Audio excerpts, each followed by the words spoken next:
Baguette next to the Louis Vuitton Speedy. The more upscale, higher-priced stores focused on single brands, Celine or Gaillard or Issey Miyake's Bao Bao line in every style and color ever dreamed up. The stores in the highest tier held prime locations right by the escalators. They were spacious and decorated with intention, and had actual business names like Cherished Dreams Handbags and Revive the Nation Leather Goods. Taking their cues from real designer boutiques, they displayed each bag like a sculpture beneath a single spotlight. Even their sales staff was super A quality. When I asked to take a closer look at a Chanel clutch on a high shelf, a live young woman clad in a classic tweed jacket, thigh-high cap-toe boots, and a little newsboy cap adorned with interlocking C's walked me through the replica's many virtues, from the buttery calfskin imported from France to the glistening gold-toned hardware. Across the way, a gargantuan chartreuse Birkin the size of a bassinet lured me into an immaculate store that sold only Hermes. With its opulent Instagram-ready windows featuring random accessories for the haute bourgeois life of leisure, a backgammon set crafted entirely from untreated cowhide, a glossy horse saddle and matching riding crop, this store would not have been out of place on Madison Avenue or Rue Saint-Honoré. In addition to the sizable handbag section, a corner of the store was devoted to those iconic silk scarves, another to candy-colored enamel jewelry, a third to riotously patterned dishware. I lifted a Kelly bag in a vivid amethyst shade off the shelf and turned it this way and that, as though I knew what to look for. A sales associate dressed all in black except for an emerald and magenta silk triangle draped from her neck told me it was a brand new fall color. It's lovely, I admitted. How much? I converted yen to dollars in my head and was sure I'd done the math wrong, so I sheepishly tapped the numbers into my phone. $1,400. How much did you say? I asked. She repeated the numbers. It's a good deal. Right, I said. I see. When he had said the real thing went for 12 grand. So in a sense, the associate was right. I gingerly returned the bag to the shelf and left, still firmly under the belief that no handbag, real or fake, could possibly be worth that much. No longer in the mood to explore, I went straight to the fourth floor to complete what I'd come to do. It was late morning and the mall bustled with wholesale shoppers wheeling oversized suitcases that would soon bulge with merchandise to be fanned out across shelves in Manila and Buenos Aires and Moscow. Tucked away in the very back of the complex, 0421 was modestly decorated and badly lit and had no sign above the entrance. Winnie would later assure me that their workshop produced some of the most authentic-looking bags she'd ever come across, but they kept the good stuff hidden away whenever they were tipped off about a police raid. I told the attendant, a model thin young man with hollow cheeks, that I worked for Feng Wen-yi, and he offered me a stool and a glass of hot tea before calling to check on my order. It's ready, he announced, and then went back to tapping on his phone. I looked around, wondering what I was supposed to do next. Pick the bags right off the shelves? Was that the Gabrielle right there in the corner? Could I pull out my phone to discreetly compare it to the picture I'd saved earlier that morning? An older man burst into the store. He was short and muscular, sporting fashionably ripped jeans and pristine white high tops. Nice to meet you, nice to meet you. Come with me, he said, without bothering to introduce himself. I was confused. Where? Now he was confused. Where? To get your bags. Oh, I said, good, let's go. He led me down the back staircase that reeked of cigarette smoke. You're American? He asked, scanning me from head to toe. Yes, that's why my Chinese is so bad. He laughed. It's decent. So where are we going? I asked. He pointed into the indeterminate distance, down the road. He walked briskly, dodging motorcycles, ignoring traffic lights, and I fought to keep up, raising the palm of my hand to drivers in both a gesture of apology and a plea for them to brake before they hit me. We passed another massive shopping center that specialized in the metal hardware that festooned bags and belts and shoes. I didn't dare ask my companion how these stores, all of which sold the same few items, could possibly survive side by side. That's how little I knew. It would take me a few more months to grasp the size and complexity of the counterfeit accessories trade. The man turned down a narrow street and stopped in front of a shabby-looking apartment building. Here? I asked. I'd expected a warehouse with security, maybe a receptionist. He shot me a sidelong look. Yep. He pulled out a ring of keys and unlocked the front door. I followed him down a darkened hallway, listening for any signs of life beyond the walls, sniffing the air for cooking smells. The building was eerily still. If, for some reason, I had to scream, would anyone come to my aid? He stopped before the last door at the end, and I sized him up. He was only a couple of inches taller than me, but when he pushed open the door, his forearm flexed, displaying ropey muscles, bulging veins. He flicked on a light. A slim length of neon yellow glinted in his back pocket, a box cutter. I took a step back. "Hold on," I said, pulling out my phone and studying the blank screen. "Sorry, I have to take this call."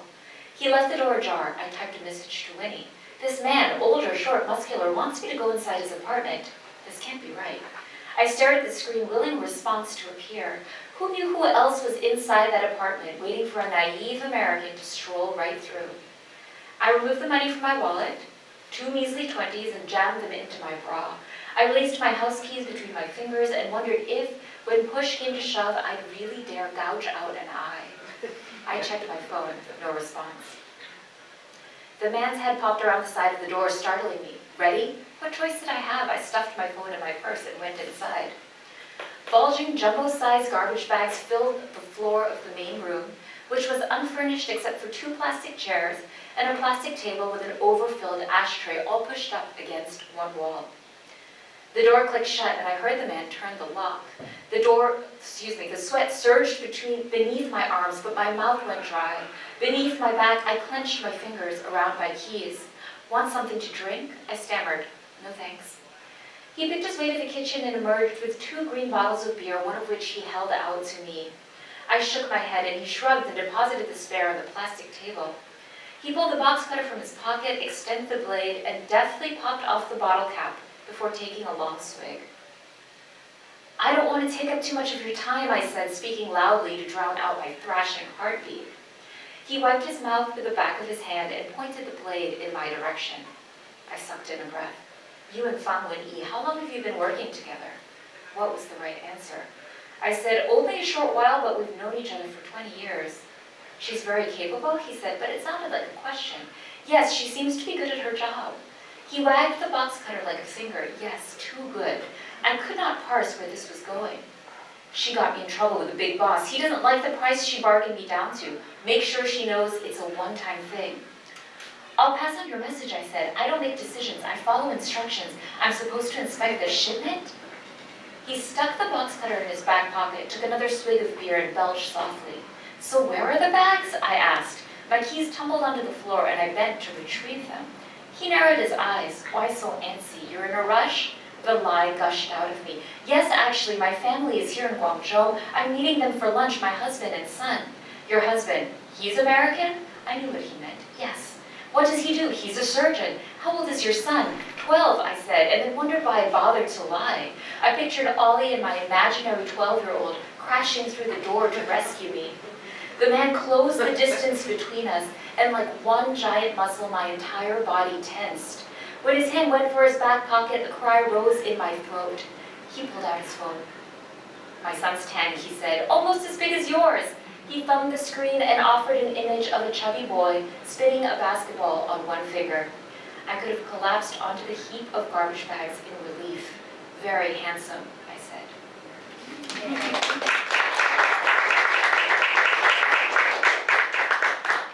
I'm so glad that you read that section, because it leads right into what I was going to ask, which is sort of the origin story of this fascinating world that you decided to explore. Like, what made you dive into this? Yes, very good question, because it is such a random seeming topic. But in all honesty, the idea for this book started as a joke. I was working on my last novel, which is a very different book. It's called Bury What We Cannot Take, and it's set in 1950s China. It's a very weighty political drama.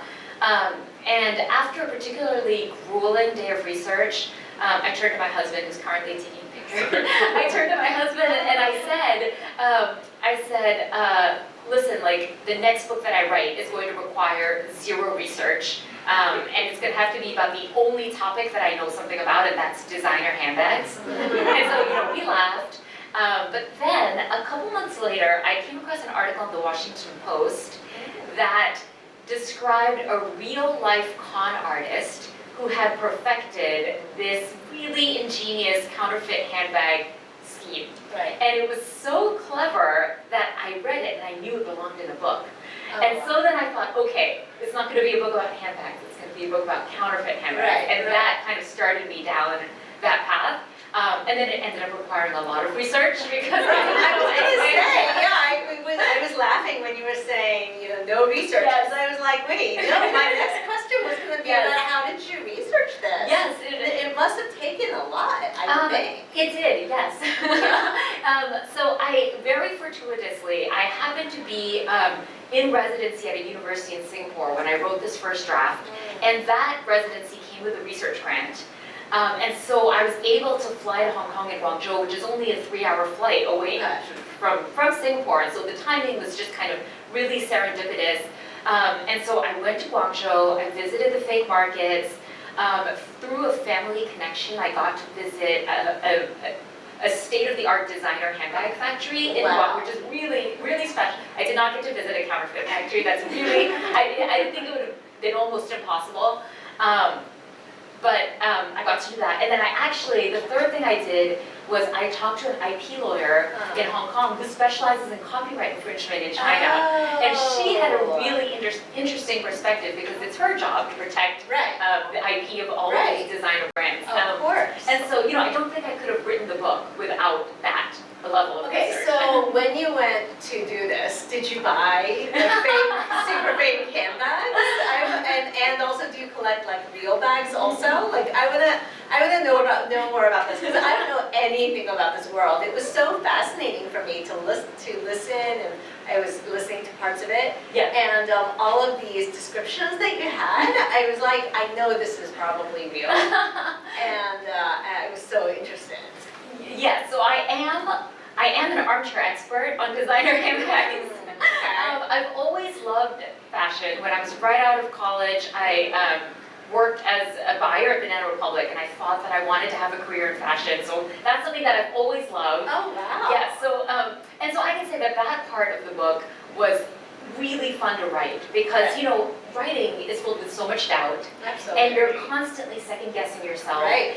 And this was the one small area where I was like, I know what I'm talking about. That is so cool. I love that.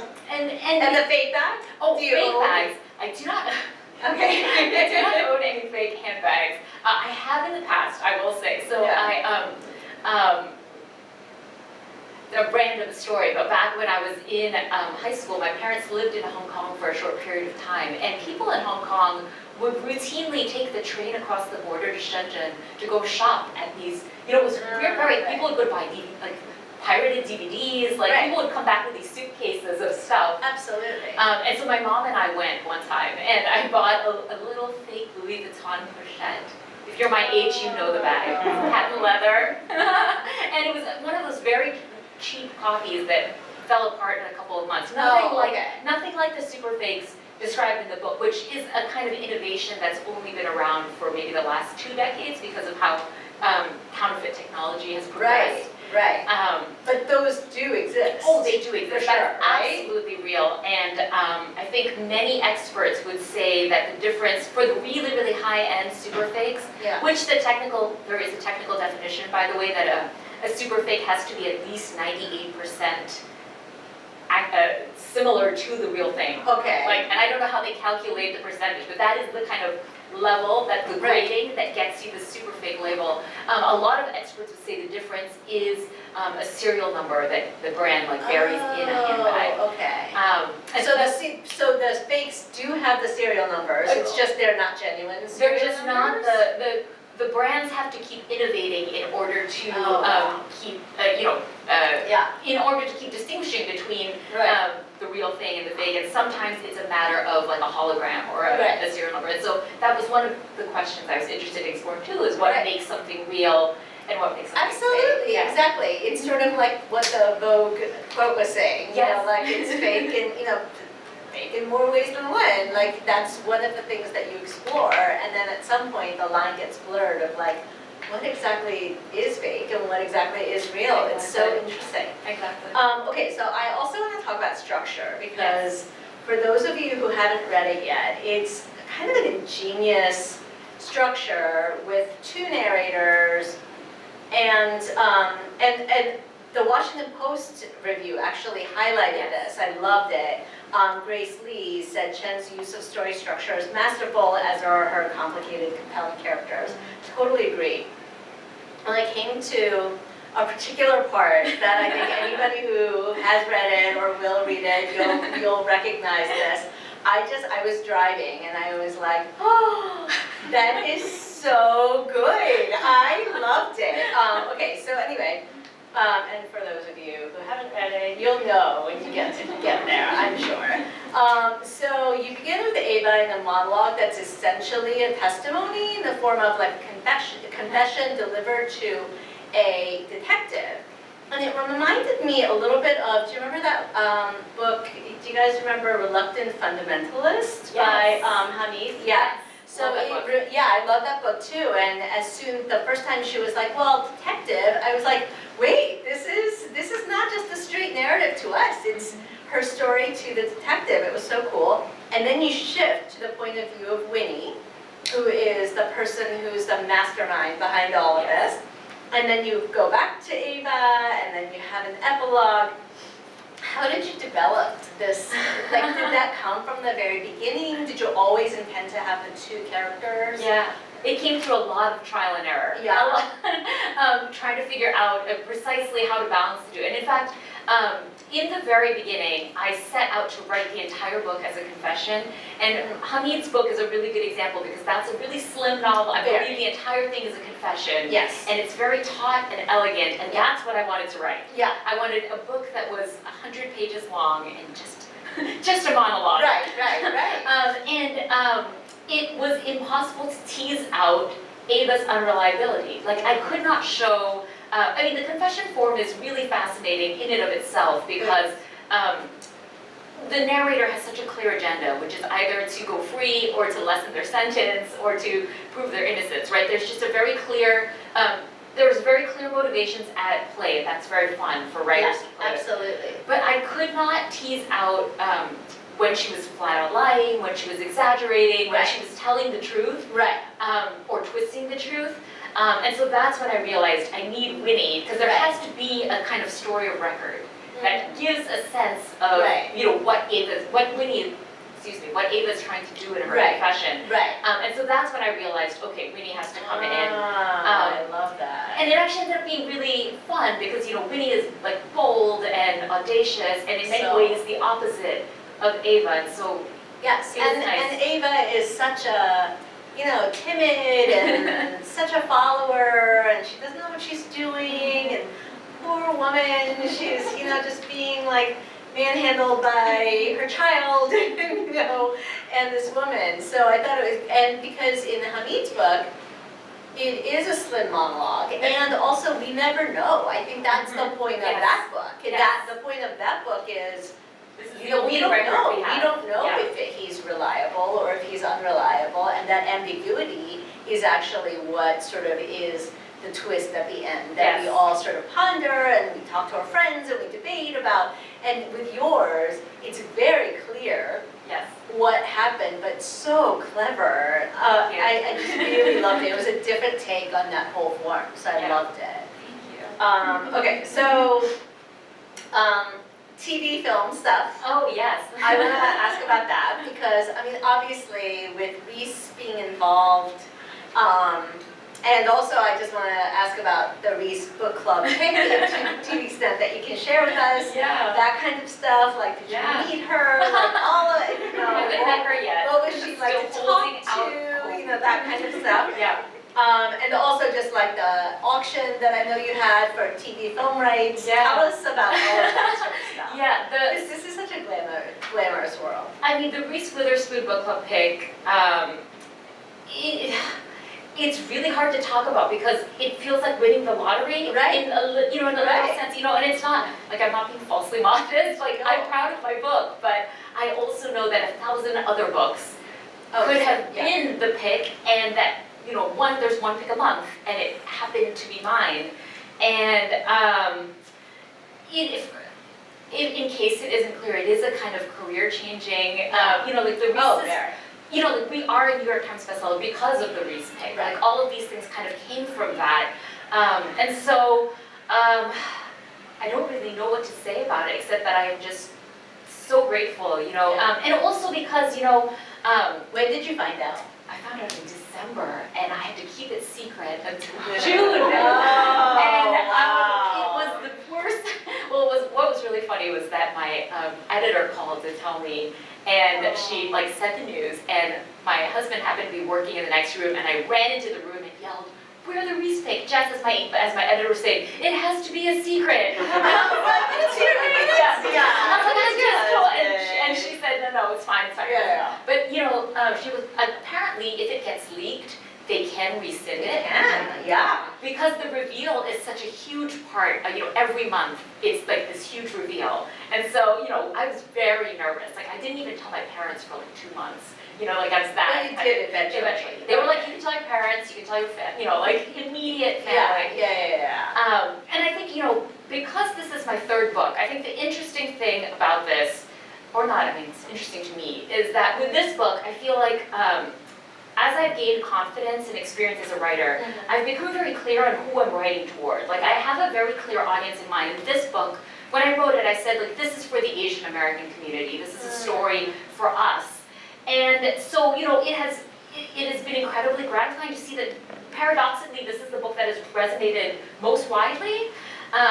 And it's something I tell my students often, you know, like sometimes when you try to reach the widest audience, you dilute your story in a way that, you know, that nothing is left, or like, you know, it isn't the original story you wanted to tell. And so I think this is a good, you know, it's a good lesson and a good reminder for me too. Absolutely, I love that, because I do think that like if you're trying to appeal to everybody, then yeah, you might not pick that really specific, particularized thing, and you might not, in your writing of it, like luxuriate in a particular phrase that you think will resonate, that resonates with you or your family or whatever. And because you might be like trying to appeal, like have too much of a broad appeal. Exactly. And I think it's when you have this, that the distinctiveness really comes through. And also, like, these are experiences that I think we all have that are very, you know, understandable and we sympathize with. So, yeah. I love that. Oh, okay. So, but what about the TV? Oh, yes. So that is also something that is completely new. You know, this has never happened. We, once we sold the book to a publisher, film interest started to come in because a lot of these TV studios have scouts that read broadly and they're paying attention to these books that are coming out. So very, very quickly, TV studios started to express their interest in the book. And I ended up talking with 8 different teams, which was incredible to see, again, you know, an example of how such a story that was so specific. It's a story about handbags, about Asian American women and handbags. Like that was the story that everybody was interested in. And you know, having had no experience with getting optioned before, I went into my first meeting fully prepared that they would ask me to change the race of one of the protagonists. Oh, wow. Because I'd never seen a TV show with 2 Asian American women leads. And I was kind of like bolstering myself for that moment and thinking about like, what am I willing to accept? Like, you know, maybe a woman of color, maybe if she isn't Asian but she's African American, maybe that would be fine. You know, like I was just thinking through that. And shockingly, every team that I talked to was really committed. Really committed. Like, we are going to find you an Asian American showrunner, preferably a woman. We are going to find you Chinese American actors. Several of them asked, how good does Winnie's Chinese need to? Do we need a mainland Chinese actress to make sure that she could speak Chinese? You know, like that level of specificity. And I know it's because of the success of Crazy Rich Asians. You know, I know that if we had gone out on submission a few months before, no way that would have happened. Yeah, no, definitely. I feel like that moment, because that came out right before my book came out. And so I had a similar experience where I was like, because my book has Korean, you know, people speaking in Korean to each other, so it would have to be subtitled. And I totally expected them to be like, how can we make it so that it doesn't have to be subtitled? And then Parasite too, you know, especially when that wonderful moment when he was like, subtitles, it's just like a tiny little barrier. Like what did he say, like half-inch barrier for you to get through or something like that? And I just thought, this is so cool that like people are willing to put this on like TV, like in America. And that's very, very cool. And I hope it's not a trend. Like I hope it's here to stay and it's not this kind of like. I hope it's definitely here to stay. I mean, I think also like K-pop and Korean dramas and soap operas and all that kind of stuff. Yeah, Squid Games, like all that kind of stuff. So hopefully, all right, so you've described the whole interrogating the model of the, the myth of the model minority.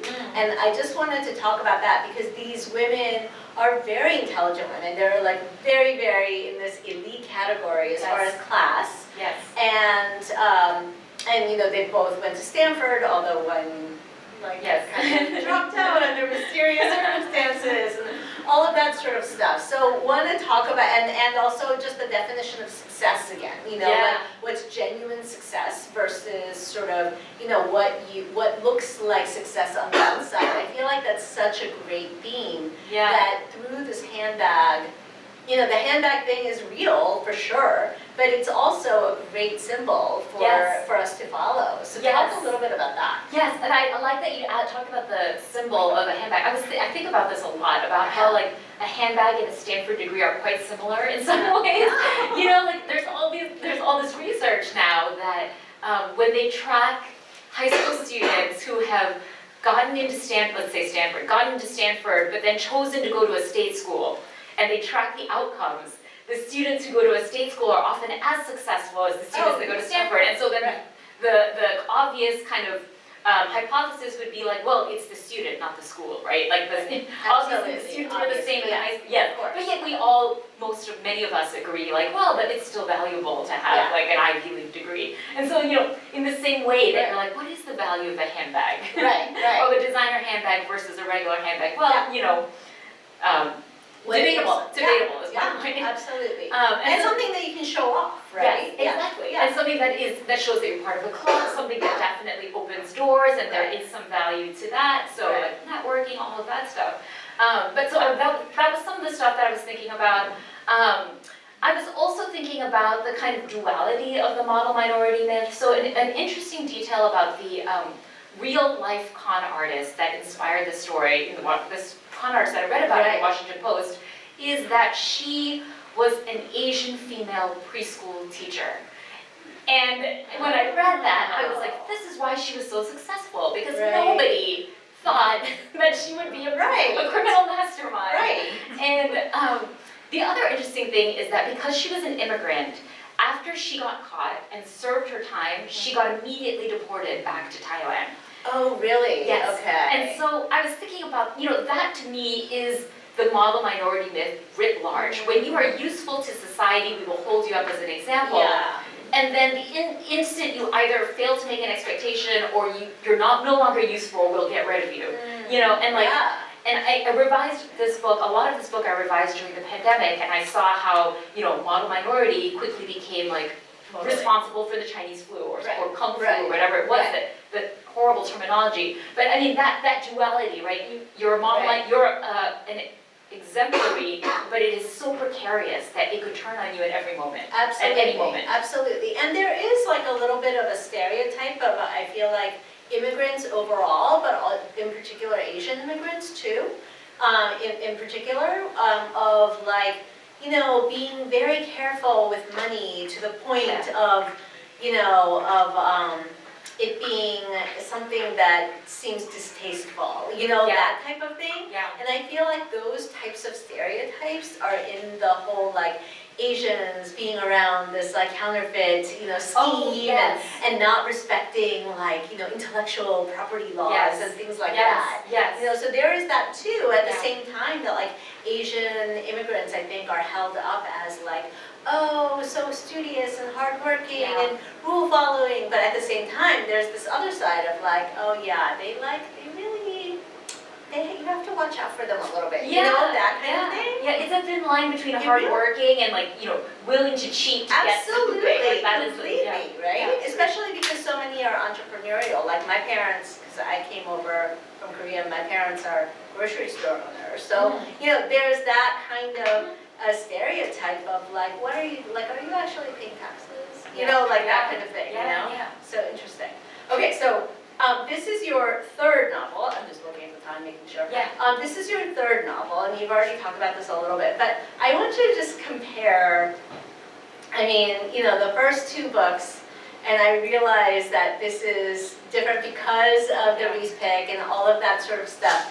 But did you stay with the same editor? And like, was your writing process different because this was like a very different novel than your last one, which was more, you know, serious and all that kind of stuff? Yeah, so I moved to a different publisher with this third book. So that part was different. So I have had very good publishing experiences throughout. Yeah, it is, I mean, obviously this book has reached a way wider audience than any of my other books. And it's interesting for that to happen at my third book. You know, oftentimes it's a debut that is a big splash, as yours was, Angie. And I think I am grateful that it happened that way. Obviously, I would have loved for this to be my debut to do this, but I think I have a perspective that I would not have had otherwise, and that perspective is that more readers doesn't make you happier. You know, I remember it was probably my second book that I started to finally see myself. I could finally see the road ahead. I could finally see my career, and I remember thinking, like, I am so lucky that I have this job, and that every 5 years or 4 years or whatever it is, I can put out a book, and some people buy it. Like, that is like as content as I will ever be. And I remember that now. You know, once all of that stuff, all of this stuff has happened, but that's still fundamentally what I'm trying to do. And you know, I will also say that more readers also means more reader reviews, and that does not increase your happiness. The other thing is that. You know, with my last novel, which was very, very kind of, there's a particular audience for that book, but because it was not widely read, it found its target audience. Like, everybody who picked it up was like, I want to read about 1950s China, and how wonderful to learn. Versus, you know, with this book, everyone's like, oh, I picked it up because I saw it at the airport, or I, you know, saw it on TV, which is fantastic, but it is a much different, it's a much different thing. No, absolutely, and I imagine that when, you know, a lot more people pick it up, not thinking like, oh, this is the specific subject that I'm interested in, then there can be like more of a divergence of, you know, opinions, and also the higher expectations, I'm guessing, Because they're like, well, if Reese Witherspoon said that I should read it, then I expect it to be like amazing. And like, if I don't love every single line of it, then they're gonna be like, no 5 stars for you, It's a good problem to have. But definitely. But it's a good lesson, you know, that your happiness is not correlated to your to the number of copies you sell. Absolutely. So wait, but would you say that this took less time for you to write because it's like, you know, less, it's more fun and, you know, less. It wasn't any easier to write. I thought it would be. I know, When I started, that's why you told your husband, like, I'm gonna do something easier, When I started it, I thought, like, I can bang this out in a year or two, which was for me is quite fast because I take about 5 years for each book, and it was just as long and probably harder than the other 2 books. You know, like just getting the structure right, getting the kind of shift in point of view. I probably wrote that second section easily 15 times. Toward, even as we were finishing the book, like, could not get the precise timing of the reveal right, and I had to write it over and over again. And so no, it was not any easier. It maybe was a little bit harder, partly because my editor was fantastic and relentless, and I really credit her for carrying me over the line, because you know, my book was late. It was due in June, and it was already August, and I could not figure out that one section, and I said to her, we were talking on a Sunday, because that was how late I was. She had called me on a Sunday, and I was on vacation, and I was in a hotel, and I said to her, like, I think this might be as good as I can get it. And she said, Kirstin, this is what I'm seeing, try one more time. Okay. And I did, and you know, Right. a good editor is, as you know, like, Yes. No, you know, definitely. it takes. And I love your editor. I love do you know Jessica. her? Yeah, no, I love her. I've done a lot of like blurbs for her and things like Yes. that. And she's just one, and two of my very, very close friends who are my critique partners Yes. are Jean and Jim, Yes. are both, you know, so I've like gone through drafts, you know, where they're my critique partners, and then they give it to, and we've like gone through it so many times, Yeah. and so many revisions, and then they hand it in, and then we see what Jessica said, and we're just like, oh yeah. We okay, thought there's we a had lot. done it. Yeah, we Yeah. thought it was done, but no, there's a lot more But work it's a to gift, do. right, to It have an really editor is. like that. Who really cares and who wants to push you. Yeah, That seems so Exactly. wonderful. Yeah. So do you feel like also that this is the kind of genre that you want to stay with now, as far as future Yeah. books and things like that? What do you think? Definitely not. Okay.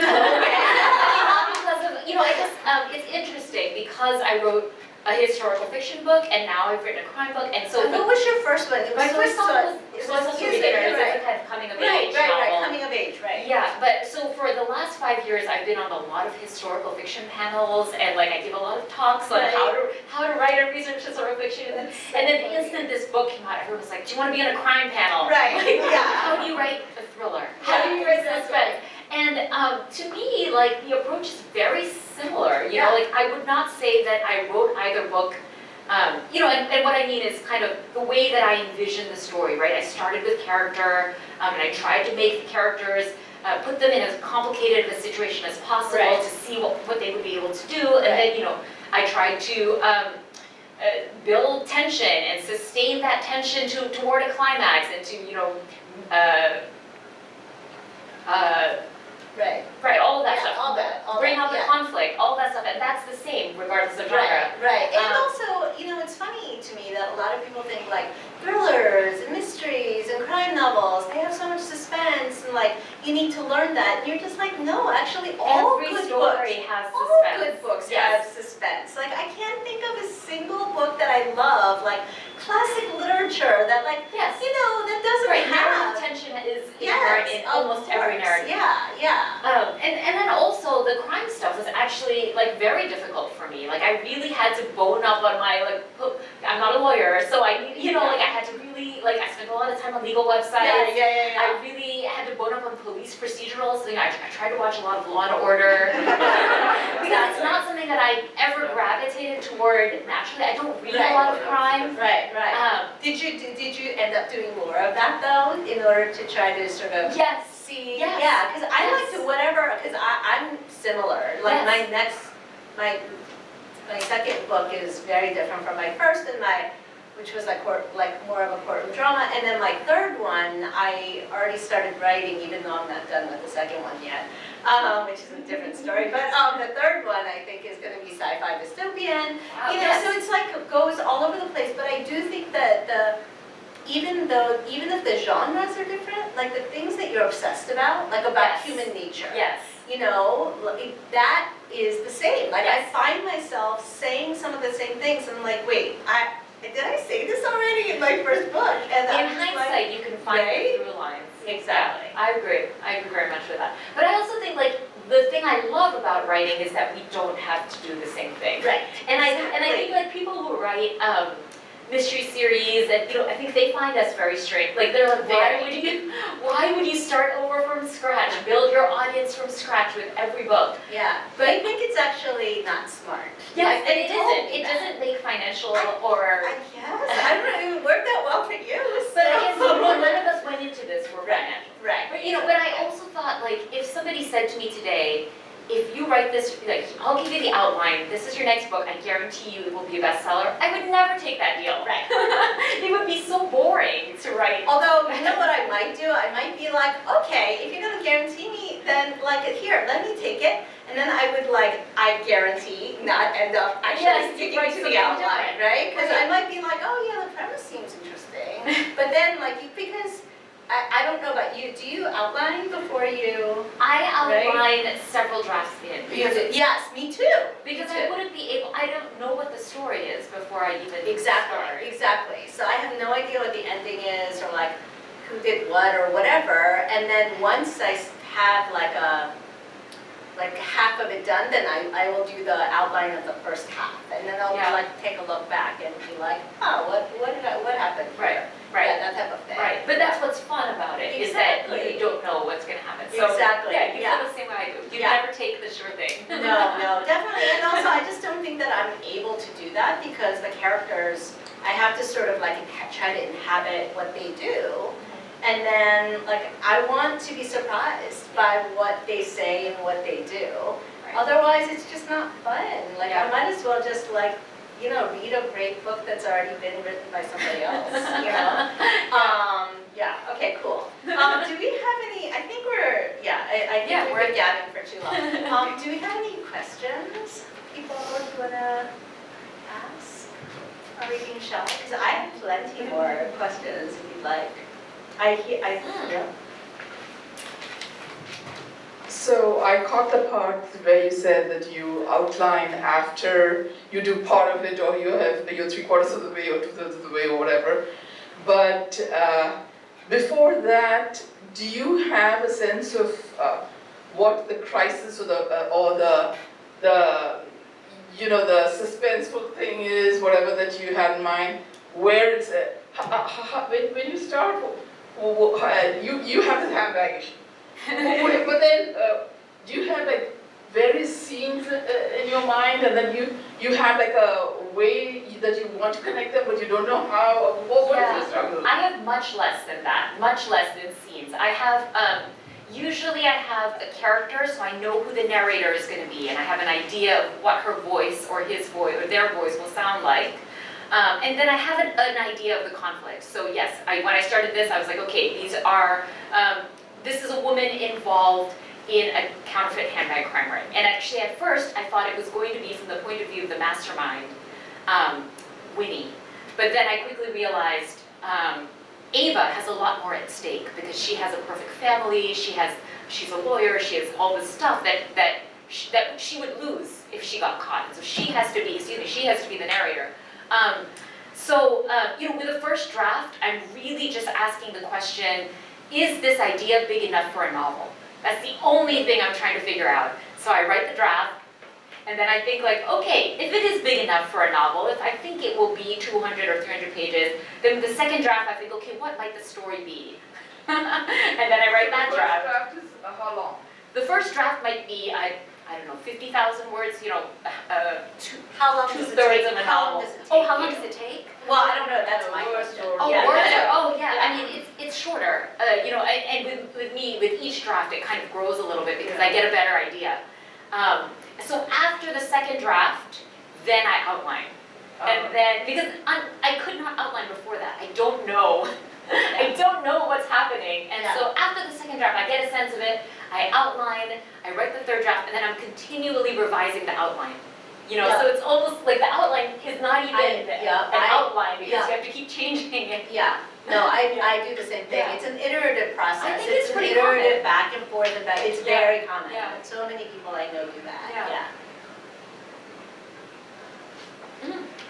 What are you working on now? And is it possible to be creative in the mix of all of this activity and publicity Oh, great question. and the business of the book? Yeah, that's very hard. I mean, I think, when you have a book coming out, so my book came out June 7th, the publicity starts months before.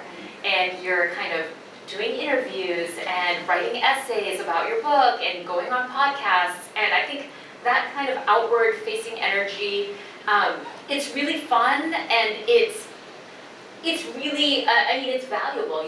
Because so much of our work is done alone. It's so wonderful to talk to people. It's a privilege to have people want to read your book and talk to you about it. But for me, it's not very conducive to writing, which is the opposite of that. You want kind of no voices, you don't want to be analyzing what it is you're trying to do when I'm writing. Like I want to just kind of let the words come out before I start critiquing them, And so it's really hard. But on the other hand, in the long publication process, there is a lot of downtime when you're waiting for your editor to read a draft, when you're waiting for your cover to come in, when, you know, there are months when you're just waiting, and in those months, that's when I start a different project. So you have started. I have started, Okay. yeah. And so I'm working on a novel, again, very different, that is about the dirty, cutthroat world of pediatric cancer research. Ooh, It's wow. set in an elite lab at a Harvard-like institute, and I kind of describe it as Succession, but with nerds. Oh, I like that. I love that. You know, has anybody read The Family Child? I haven't read it yet. but Okay, yes. so by, you know, Samantha Samantha Chang. And I just did an interview with her the other day where she, and I love that book, and she described it as Succession for a Chinese restaurant business. I believe it. And I was like, yes, that's so right. I was Succession like, is a metaphor for it everything. really is. I mean, yeah, anytime there's ambition and cutthroat, whatever involved, you know, and rivalry, I love that. That's so cool. Question. So I have sort of a nerdy craft question. When you're dealing with writing multiple POVs or writing from multiple POVs, how do you sort of keep one from taking over? Or do you find that one character is more captivating to you, one sort of takes the balance away out of the book, and how do you sort of deal with that, or do you just sort of go with it? Yeah, great question. So with multiple perspectives, when a novel has multiple perspectives, how do you avoid one kind of taking over the other? I mean, the way that I think of it is, I always think a narrator has to earn the right to tell their story, right? Because if not, then they don't have to be a narrator, they can just be a character in the story. And so I kind of hold that in my mind as I'm doing this. Like, you know, if this character cannot earn the right to tell their story, then I don't need that point of view. And so that's always what I'm balancing, you know. The stakes have to be equally high for for each of those characters. Otherwise, the multiple point of view doesn't always work, right? Because then you get in the situation that all of us as readers have had, where you're skipping the chapter to get back to the perspective that you want to read. Right. And maybe that's a little bit inevitable because by nature we compare. But you know, to the best of my extent, I want each character to have enough skin in the game that, you know, that their story could stand on its own. I think about that too, right? Each of these characters could have a full novel to themselves. They just don't, because it's interesting to watch those perspectives play off each other. And one of the things that I really love about the multiple POVs in your novel is that usually in a lot of, especially in suspense thriller type things, it's alternating. You know, it's like one person, another person, and sometimes there are different timelines, right? So it's like character A here in present, character B in the past, and then as they go forward, you know, they ultimately merge and then they come together by the end. Yeah. So those are like some typical ones, but Yeah. yours, because we get Ava for such a long period of time, and then we get Winnie for a long period of time. So it doesn't go back and forth as much, so it's more like parts, you know, sort of like Russell, The Sweet Hereafter, Russell Banks. Oh, yes, yes. Or, yeah, like stories like that, I think, where it's really like the novel is one event that's being explored through 4 different characters. So the novel is in 4 parts. So yours was like kind of a combination of that, which I really love. I think that is one of the advantages of writing a genre that you're not necessarily an expert in, because then you don't kind of fall into these, you know, you're right, there's so many, crime novels play with point of view in many different ways, and there are a lot of kind of typical structures that I didn't really know. So, exactly. So I wasn't beholden to them, and that was very freeing. Exactly, yeah. No, I did the same, For mine, because I didn't know it as well. Yes. For my debut, I had 7 different POVs. I remember. And it was like, great. Yeah. but there were some that had like, there a lot, and then there were some that were only there for like 2 short chapters. And I think it's really cool when you can feel liberated, you know, in this genre like that. Mm-hmm, mm-hmm.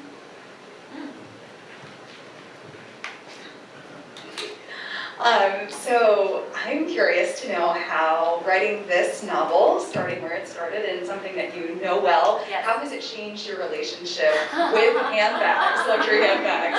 Has consumption gone up? Has it gone down? No, it's something that I'm continually reevaluating, especially as I do more of these events, because I'm asked to analyze my love of handbags, and prior to this, I had a very pure, unequivocal love of it, and now, I did a podcast a couple weeks ago where the podcast host very earnestly said, "Tell me, why is a handbag so special?" And I was like, "It isn't." Like, I couldn't. It isn't that special. Like, there's no utilitarian value to it. And so I think I am rethinking my, because I've had to analyze, I think I am rethinking my love of handbags. I have kind of lost. I haven't had a desire to consume. Part of that is probably the pandemic as well. And then also just, having done so much research into counterfeit handbags, I can say that I would not buy one. Not that I would ever judge anybody for doing it, but just, in my life, I'm trying to be a more conscious consumer. Like, I buy books at independent bookstores, and I try not to shop at H&M, and I try to buy free range, and this to me is just in that vein. Right. And so, yes, it is interesting. I think that it will continue to evolve, and that's not such a bad thing. Why not? Who needs another handbag? We have time for one Oh, more. I think she. Well, what struck me immediately as I started to read was, wow, what a different tone, what a different voice from Bury What We Cannot Take. So I'm wondering, and I thought, well, of course, the subject matter is different, the characters are different. Yeah, so I shouldn't have been surprised, perhaps.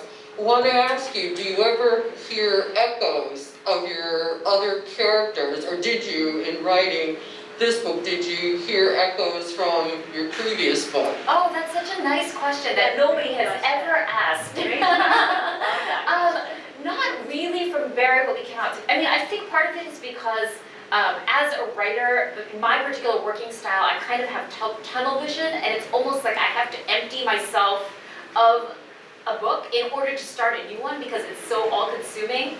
And so several people have asked if there's a sequel to this book, and I cannot, it kind of almost makes my skin crawl because I put my soul into this book, and I don't want to do it again in the same way. I mean, it's not the question, it's really me, I'm saying, my reaction to it. Right. And so, yes, now in hindsight, looking back, I can see some through lines. The way that I write female characters in particular, the kinds of female characters I'm interested in exploring, this idea of family fulfillment versus personal fulfillment, all of those themes are in all of my books, but I don't consciously think about it at all. Yeah. Let's give Kirstin and Angie a round of